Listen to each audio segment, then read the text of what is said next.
हातिम के दूसरे सवाल का जवाब मिलते ही दज्जाल की एक और ताकत उसके शरीर से निकल जाती है और उसकी एक और ताकत उससे कम हो जाती है। वहीं दूसरी तरफ दुर्गापुर में दिखाया जाता है कि दूसरे सवाल का जवाब मिलने के बाद राजकुमार सूरज का एक हाथ ठीक हो जाता है। सूरज का एक हाथ ठीक देखकर सुनैना और उनके माँ बाप बहुत खुश होते हैं। वहीं दूसरी तरफ हातिम कहते हैं शहजादी नादिरा के वसीयत के मुताबिक उसके दूर के रिश्तेदार के भाई परवेश को सल्तनत का नया बादशाह मान लिया गया है। अब शहजादे परवेश इस सल्तनत के नए बादशाह होंगे। वहीं दूसरी तरफ जफार में नजूमी कहता है जादूगर बादशाह हमें बार बार मात दे रहा है हातिम, असल में उसकी किस्मत अच्छी है। तभी दज्जाल कहता है नजूमी हम हातिम की किस्मत में बदकिस्मती लिख देंगे और कहता है नजूमी हातिम आग के दरिया की ओर अपना पहला कदम रख चुका है। वहीं दूसरी तरफ हातिम और होबो अपने तीसरे सवाल के जवाब पाने के लिए वहां से निकल चुके होते हैं, जो कि किसी गांव से होते हुए जा रहे होते हैं। तभी वे गांव वाले हातिम और होबो को देखकर वहां से भागने लगते हैं और वे एक ही बात कहकर चिल्ला रहे होते हैं भागो अकरब के सिपाही आ रहे हैं। और सभी लोग भागकर अपने घरों में छुप जाते हैं। तभी हातिम कहते हैं ये गांव वाले हमें देखकर क्यों भाग रहे हैं, ये लोग हमसे इस तरह डर क्यों रहे हैं। तभी अचानक एक लड़का भागते हुए हातिम से टकरा जाता है। तभी हातिम उसे उठाते हैं और कहते हैं यह बच्चा किसका है। तभी उसकी माँ भागते हुए आती है और कहती है मेरे बच्चे को छोड़ दो, मैं तुम्हारे आगे हाथ जोड़ती हूँ, मैं पहले ही अपने एक बच्चे को खो चुकी हूँ, इस बिचारी माँ पर रहम करो। और वह कहती है तुम उन जालिमों में से नहीं हो सकते जो जबरदस्ती हमारे बच्चे को उठाकर ले जाते हैं। तभी वे पूछते हैं कि कौन हो तुम। तभी हातिम बताते हैं मैं यमन का शहजादा हातिम हूँ। तभी उस गांव का बुजुर्ग कहता है मुझे माफ करना शहजादे हातिम, शुरू से ही हम आपको गलत समझ बैठे हैं क्योंकि इस गांव वाले ने सिर्फ जुल्म ही सहा है।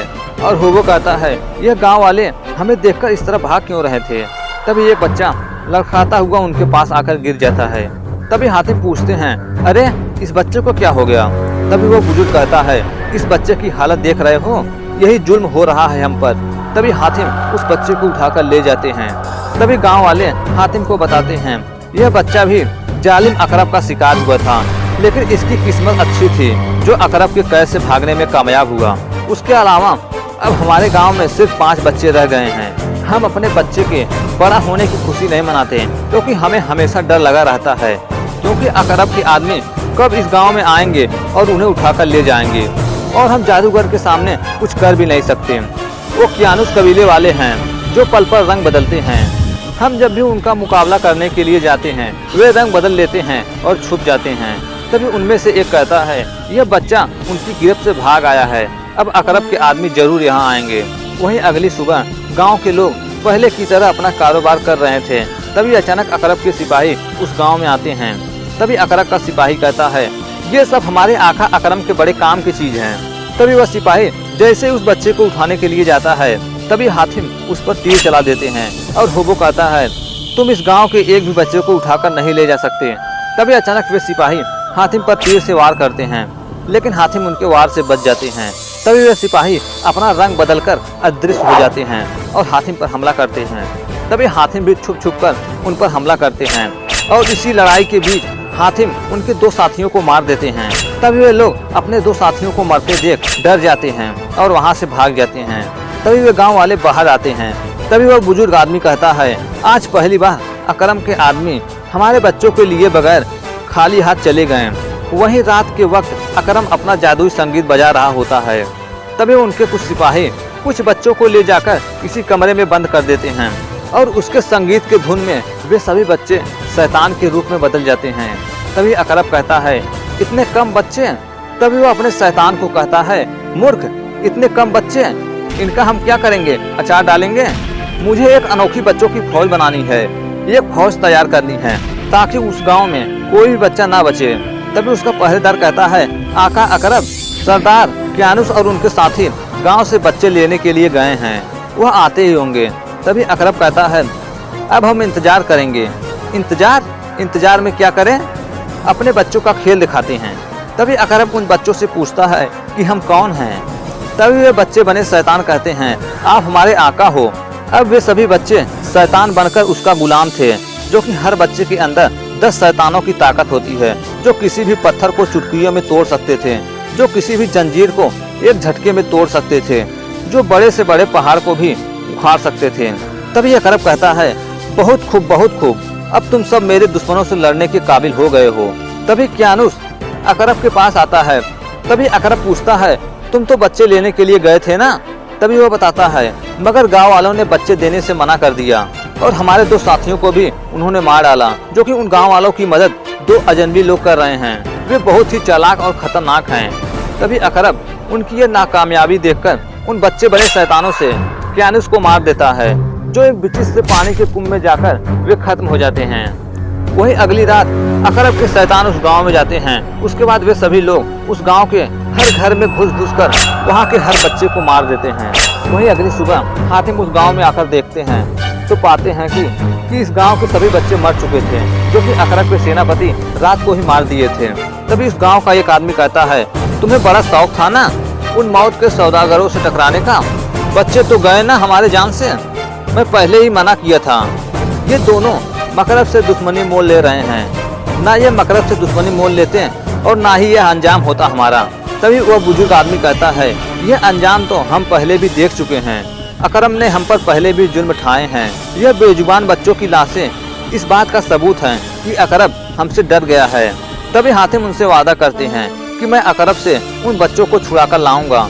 तभी हातिम के पूछने पर भी गाँव वाले अकरब का ठिकाना बताते हैं। तभी हातिम अकरब के ठिकाने की ओर निकल जाते हैं। उसके बाद हातिम जंगल के रास्ते होते हुए काफी समय तक अपना सफर तय करते हैं। वही रात के वक्त अकरब अपने महल में होता है और कहता है, मेरे बच्चों की फौज कम हो गई, लेकिन उन गांव वालों को सबक सिखाना जरूरी था। और कहता है, कोई बात नहीं, अकरब का इंतकाम अभी बाकी है। और अपने शैतानों को भेजता है और कहता है, जाओ हातिम और उनके साथियों को चींटी की तरह मसल कर रख दो।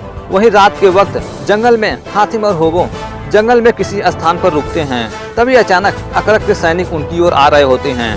तभी अचानक वे लोग हातिम और होबो पर हमला कर देते हैं। तभी हातिम उन सैनिकों के बीच काफी समय तक लड़ाई चलती है और अंत में वे शैतान कमजोर पड़ने लगते हैं और वे वहां से भाग जाते हैं।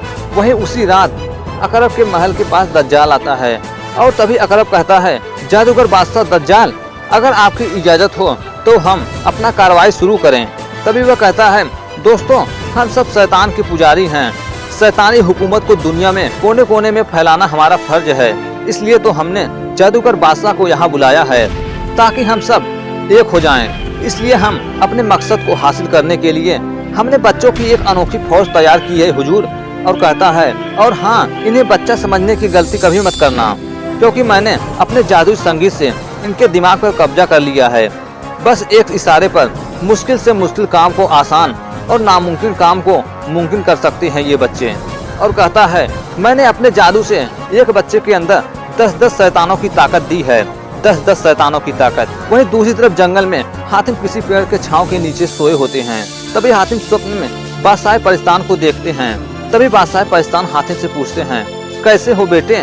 तभी हातिम कहते हैं, ठीक हूँ। और बादशाह परिस्तान पूछते हैं, कहाँ का सफर कर रहे हो? तभी हातिम बताते हैं, अभी तो कुछ भी पता नहीं है। तभी बादशाह कहते हैं, अगर मंजिल तक पहुँचना चाहते हो तो हवाओं के रुख की तरफ चलो, क्योंकि मैं हवाओं का रुख पहचानता हूँ।